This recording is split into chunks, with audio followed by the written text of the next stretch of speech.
insisting that any criticism of the release should be directed at the Scottish. But the new review reveals that privately, the policy of the London government had fundamentally changed. They were doing that for geopolitical, for economic reasons. And yet, a year later, when the Scottish government, under due process of Scots law, did release Mr Megrahi, then we were roundly attacked by the Labour Party in Scotland, viciously attacked, and Gordon Brown was absolutely silent. I haven't seen a more case of more organised hypocrisy in my political lifetime. On October the 8th, 2008, the UK government minister Bill Rammell met his Libyan counterpart, Abdulati Al-Obidi. On October the 17th, Mr Rammell followed it up with a letter, and the two men met again on November 17th. On December the 1st, the British ambassador gave further procedural advice to the Libyans. And at a third meeting in February of 2009, Mr Rammell assured the Libyans that the UK did not want Megrahi to die in a British jail. Just 3 months later, the Libyans requested Megrahi's release. On a visit to Washington last July, the British Prime Minister David Cameron admitted that he would have preferred Megrahi to stay in prison. And when Mr Cameron met with the US Secretary of State at a conference in Munich just last weekend, the pair issued a joint statement strongly agreeing that the release of the Lockerbie bomber had been a mistake. But crucially, although the previous UK administration had changed its stance on Libya, the review concludes there was no improper lobbying of the Scottish authorities by London, nor did the oil company BP influence the Megrahi case. It is a small consolation from a very murky affair. Paul Brennan, Al Jazeera, London. Now, it's been 15 days and counting, but is protest fatigue now beginning to set in Egypt? We'll be live in Cairo's Liberation Square to find out how the demonstrators are keeping their spirits up. Also, why this particular lady was not for turning. Details coming up in a moment.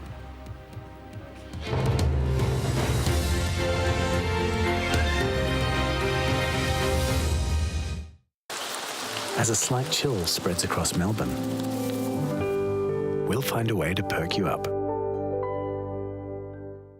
Hello, we have the chance of a few spots of rain to come across northern parts of the Arabian Peninsula. A little bit of cloud just flirting with us here. That's in the process of pulling away. We may just see a little bit of damp weather across northern parts of the Gulf, more especially into Kuwait, into Iraq. To the south of this line, it should stay dry and fine. Temperatures at around 24 Celsius here in Doha and also for Abu Dhabi. Those temperatures starting to push up a little bit as that rain just nudges its way across the Gulf into Iran. So it will turn a rather unsettled here. Some bits and pieces of rain, maybe some sleet and snow too into the far north of India. But down to the south, that's where the real weather action remains. Further flooding rains coming back in across Sri Lanka. Still no sign of any let-up in the flood conditions that we have here. The rain has eased meanwhile across a good part of southern Africa. Pockets of heavy rain just towards Drakensberg Mountains, into Mozambique, into Tanzania. More very heavy showers to come once again across a good part of Madagascar. Signs of the rain easing at last, I'm pleased to say, for Rio de Janeiro. It's largely fine and dry here over the next day or so. Rio at 30 degrees Celsius. You can see where the really wet weather is. That's down across Uruguay into the far north of Argentina. Buenos Aires should stay fine and dry. Cloud clearing away here, 30 degrees. Qatar Airways, world's 5-star airline. Nous voulons le départ de Ben Ali. As Washington's allies stumble, one after the other, exposed, losing control and influence, powerless in the face of the people's power, we ask, is this the dawn of a new Middle East? Empire at this time on Al Jazeera.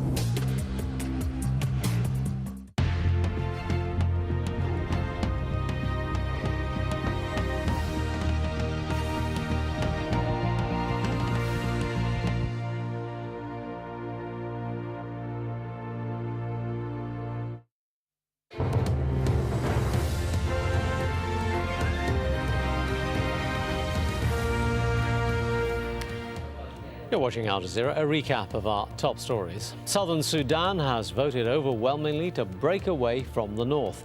The official results confirm more than 98% of voters backed secession, but Africa's newest nation won't formally be created until July. An Islamist rebel leader is claiming that he ordered the suicide bombing that killed at least 36 people at Russia's busiest airport last month.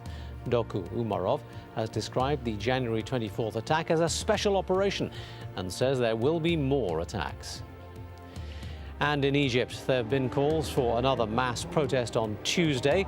This as a senior Google executive was released from custody. He said he was behind the Facebook page that played such a big part in the uprising. Now, with the protests stretching into their third week, there are some worries rising amongst the pro-democracy camp that fatigue might be setting in. So they're doing all they can to keep their spirits up. In the centre of the movement, which you can see right there, that's Liberation Square, Shireen Tadros reports. For years, he's been censored and silenced. Now, journalist Sharif Araf says he and his colleagues will tell the truth using their new paper called Liberation Square. And the protesters are hungry for it. For the government, this is an illegal newspaper, but it gets its authority from the Egyptian people. I'm giving it out to people without money because they have paid with their lives for this freedom of the press. The square has become a mini utopia in central Cairo. Political opinions aired, gender and sectarian divisions nowhere to be found. People feed and clothe each other here.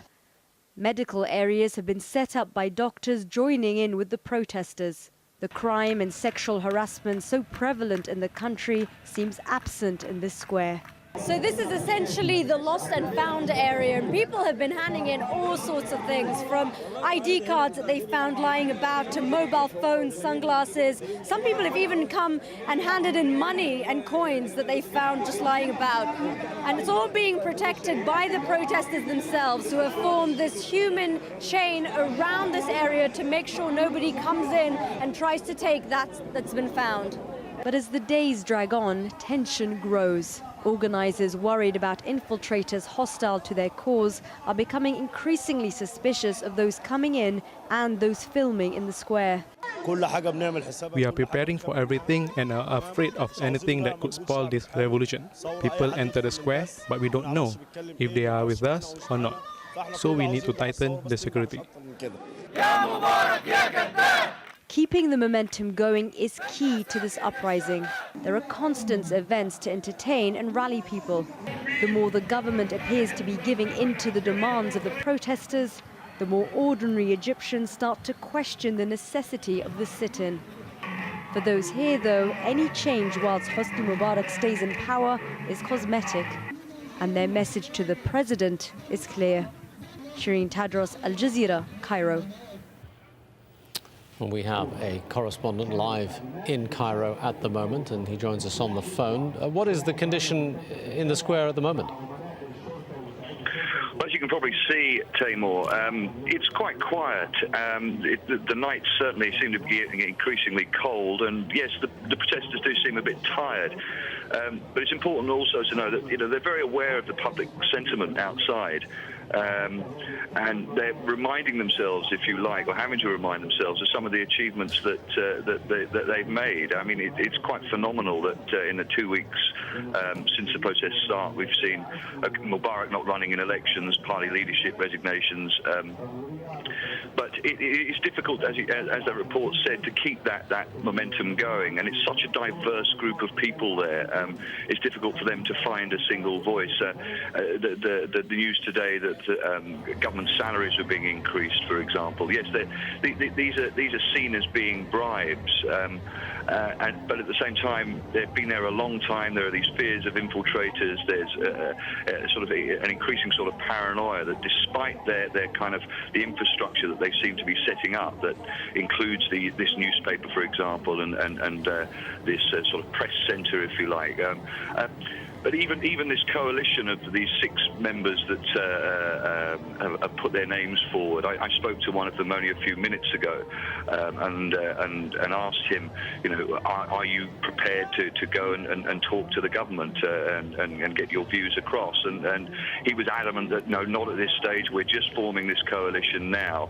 You speak to the protesters about this coalition, and again, they're concerned that, are they hijacking? Hijacking is probably a strong word, but are are our views going to be represented in this very diverse group of 6 people? So it's definitely they're having to remind themselves of what they've achieved. It's a difficult stage, but there have been some incredible developments today with this Google executive. Well, that seemed to cause a lot of comment, didn't it? People seemed very happy about his release.